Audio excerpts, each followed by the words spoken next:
आज के समय में वैज्ञानिक शब्दावली का ऐसा फैशन चल पड़ा है कि जिन्हें न विज्ञान का बुनियादी ज्ञान है और न ही अध्यात्म की गंभीर समझ। वे भी क्वांटम जैसे जटिल और अत्यंत तकनीकी शब्दों का बड़े आत्मविश्वास से उपयोग करने लगे हैं। खासतौर पर जब कोई योग गुरु, लाइफ कोच या स्वयं वो आध्यात्मिक वक्ता यह कहता है कि आत्मा क्वांटम फील्ड है या क्वांटम स्तर पर सब कुछ एक है, तो श्रोता प्रभावित हो जाते हैं। बिना यह सवाल पूछे कि क्या इस बात का कोई वैज्ञानिक प्रमाण है, क्या यह कोई शोध पत्र में प्रकाशित निष्कर्ष है या फिर शब्दों का आकर्षक मायाजाल मात्र है।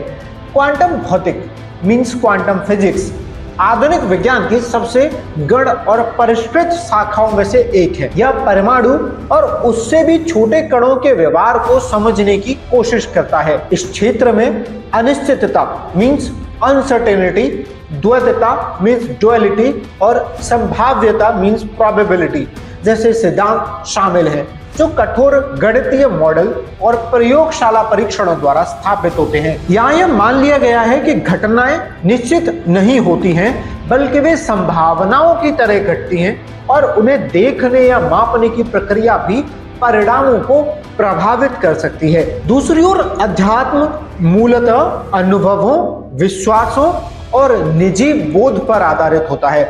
आत्मा, परमात्मा, मोक्ष, पुनर्जन्म जैसे प्रश्न इस क्षेत्र का हिस्सा हैं। अध्यात्म न तो गणना पर चलता है और न दोहराए जा सकने वाले प्रयोगों पर। यह आंतरिक अनुभव है, आस्था और मानसिक अनुशासन पर आधारित होता है। इन दोनों क्षेत्रों का प्रकृति, पद्धति और प्रयोजन एक दूसरे से भिन्न है। विज्ञान वस्तुनिष्ठता मींस ऑब्जेक्टिविटी पर आधारित है, जबकि अध्यात्म आत्मानुभूति मींस सब्जेक्टिविटी पर। विज्ञान में किसी दावे को तब तक नहीं माना जाता जब तक कि वह दोहराए जा सकने वाले ठोस प्रमाणों से साबित न हो सके। अध्यात्म इसके विपरीत व्यक्तिगत अनुभूति और आस्था का क्षेत्र है, जहां ग्रामीण की जगह श्रद्धा और अभ्यास काम करता है। समस्या तब शुरू होती है जब इन दोनों क्षेत्रों को बिना किसी समझदारी के जोड़ने की कोशिश की जाती है। Quantum healing, spirituality therapy, quantum consciousness जैसे शब्द आज सोशल मीडिया के युग में खूब बिक रहे हैं। इनका उद्देश्य ज्ञान नहीं बल्कि भ्रम फैलाकर लाभ कमाना है। इन शब्दों के पीछे कोई वैज्ञानिक शोध नहीं होता, केवल दिखावे का एक ढांचा होता है, जहां विज्ञान की गंभीर भाषा को सतही प्रवचनों और उत्पादों में ठूसा जाता है।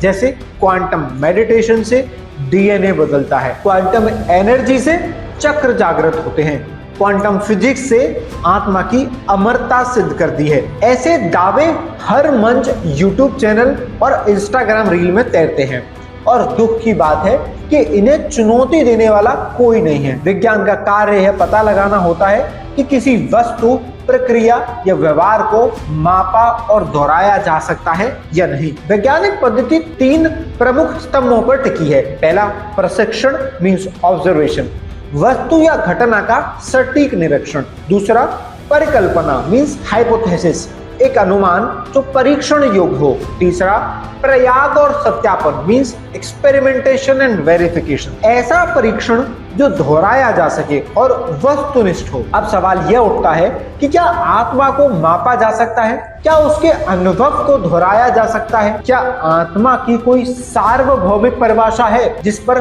वैज्ञानिक समुदाय सहमत हो सके? उत्तर है नहीं। आज तक न कोई ऐसा यंत्र बना जो यह बता सके कि आत्मा शरीर में कहां है।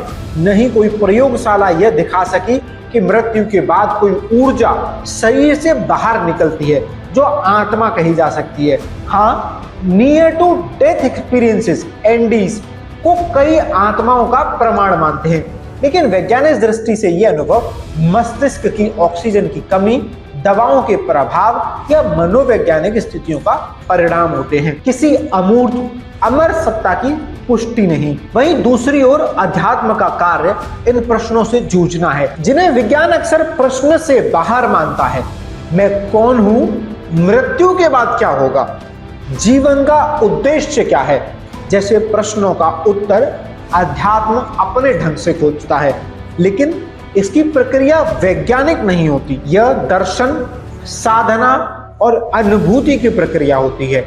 यहाँ प्रमाण की अपेक्षा नहीं होती, बल्कि विश्वास और अनुभव की भूमिका होती है। यही उसकी सीमा भी है और गरिमा भी। वास्तविक संकट वहां आता है जब अध्यात्म के प्रचारक विज्ञान की भाषा को उधार लेकर अपने प्रवचनों को वैधता देने लगते हैं।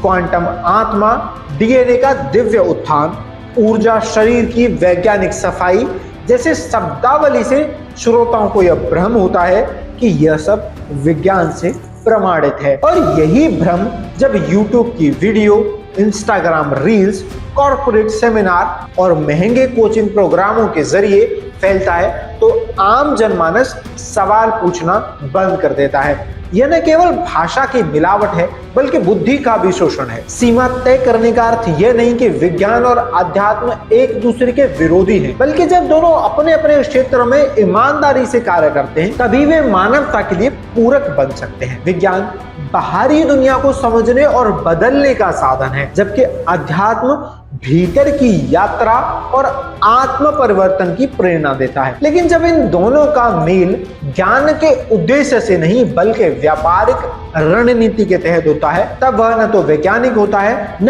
आध्यात्मिक, सिर्फ बाजारू उत्पाद बनकर रह जाता है। यह आवश्यक है कि हम विज्ञान को विज्ञान की तरह और अध्यात्म को अध्यात्म की तरह समझें। दोनों की गरिमा तभी बनी रह सकती है जब उन्हें जबरदस्ती एक दूसरे में नहीं ठूसा जाए। जब कोई कहे कि क्वांटम फिजिक्स ने आत्मा का प्रमाण दे दिया है तो हमें तुरंत पूछना चाहिए, उस शोध पत्र का नाम बताइए, वह कौन से साइंस जर्नल में छपा है। यदि हम यह नहीं पूछेंगे तो अंधविश्वास फिर से लौटेगा। सिर्फ भ्रामक पुस्तकों से नहीं, टेक टॉक से नहीं और इंस्टाग्राम वीडियोस के रूप में। इसीलिए आवश्यक है कि हम वैज्ञानिक सोच को केवल शब्दों में नहीं, व्यवहार में उतारें। क्वांटम कोई जादुई मंत्र नहीं बल्कि कठोर गणना और प्रयोगशाला का परिणाम है। इसे सिर्फ सजावट के लिए इस्तेमाल करना ज्ञान का नहीं, भ्रम का उत्सव है।